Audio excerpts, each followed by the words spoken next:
लो Brian मेरे प्यारे रसगुल्लों, कैसे आप सभी? उम्मीद करता हूं आप लोग बहुत अच्छे होंगे और अपनी तैयारी भी जबरदस्त तरीके से जारी रखे होंगे। आज के क्लास में हम देखने वाले हैं कीपिंग क्विट का सेंट्रल आइडिया और ये हमारी तीसरी पोएम है। मैंने आपको 3 पोएम बताया था ना। 3 पोएम जो है सेंट्रल आइडिया जो है एग्जाम में बहुत ज्यादा पूछे जाते हैं, हर साल पूछे जाते हैं, हर एक सेट में पूछे जाते हैं और क्लास 12 की इंग्लिश का सबसे इंपॉर्टेंट और वायरल सेंट्रल आइडिया है। माई मदर 866 हो गया, कीपिंग क्विट हो गया और a thing of beauty.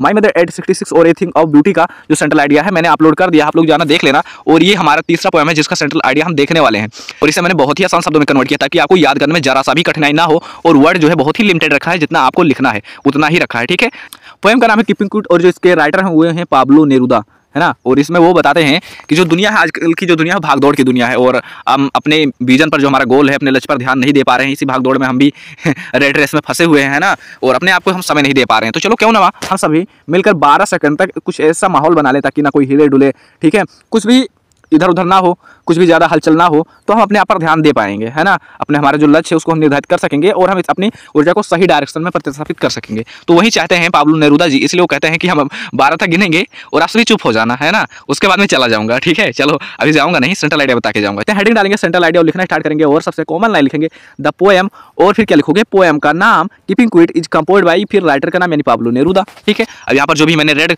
Colour से लिख रखा है इसे आप ब्लैक से लिख देना या फिर इसे अंडरलाइन कर देना, ठीक है, बहुत अच्छा हो जाएगा और टीचर के बहुत इंपैक्ट पड़ेगा टीचर के ऊपर। ठीक है, इसलिए कर देना ये चीज़, या तो इसे ब्लैक पेन से लिख देना या तो इसे अंडरलाइन कर देना। ठीक है, तो क्या हो जाएगा, द पोएम यानी जो कविता है keeping quit is composed bye, रचित है पाब्लो नेरुदा के द्वारा। ठीक है, तो the poem keeping quit is composed bye Pablo Neruda यानी जो कविता है कीपिंग क्विट पाब्लो नेरुदा के द्वारा रचित है। और फिर क्या लिखोगे, keeping quit is a very simple poem. Keeping quit जो है वेरी सिंपल पोएम यानी बहुत साधारण कविता है। इट इज एड्रेस्ड या संबोधित करती है टू द पीपल, लोगों को, वर्ल्ड वाइड यानी विश्वव्यापी। ठीक है, या लोगों को एड्रेस करती है या संबोधित करती है, वर्ल्ड वाइड यानी विश्वव्यापी या विश्व स्तर पर यह लोगों को संबोधित करती है। टुडे यानी आज, द वर्ल्ड जो हमारी दुनिया है, डिवाइडेड इन कास्ट, किसमें, कास्ट में डिवाइड हो गया है, क्रीड में, और रेस में, रेस यानी क्या होता है, जाति में डिवाइड हो गया है ना, जाति में, रंग में, धर्म और लैंग्वेज यानी भाषाओं के आधार पर जो वर्ल्ड है डिवाइड हो गया है। ठीक है, अवर लाइफ इज हास्टी, हमारी जो दुनिया है हास्टी है, एंड विदाउट डायरेक्शन और बिना किसी दिशा के है, दिशाहीन है। ठीक है, यानी उसका कोई गोल नहीं है, दिशाहीन है। We don't understand the purpose, हम नहीं समझ पाते हैं, पर्पस यानी उद्देश्य ऑफ लाइफ, अपने जीवन का, हम अपने जीवन का उद्देश्य नहीं समझ पाते हैं। तो लिखेंगे इसे we don't understand the purpose of life. ठीक है, फिर क्या लिखेंगे आगे देखो, इन दिस पोएम, इस कविता में, द पोएट डिमांड करता है ऑफ क्विट इंट्रोस्पेक्शन यानी एक शांत आत्मनिरीक्षण की, इंट्रोस्पेक्शन मतलब आत्मनिरीक्षण। तो द पोएट डिमांड्स यानी जो कवि है डिमांड करता है क्विट इंट्रोस्पेक्शन यानी आत्मनिरीक्षण की। ठीक है, ही वांट्स वह चाहता है, अस हमें, ठीक है, वह हमसे चाहता है टू सस्पेंड यानी रोक दें, आवर ऑल एक्टिविटीज़ हमारी सभी गतिविधियों के, वह हमसे चाहता है क्या है कि बी सस्पेंड यानी हम रोक दे आवर ऑल एक्टिविटीज़ हमारी सभी गतिविधियाँ।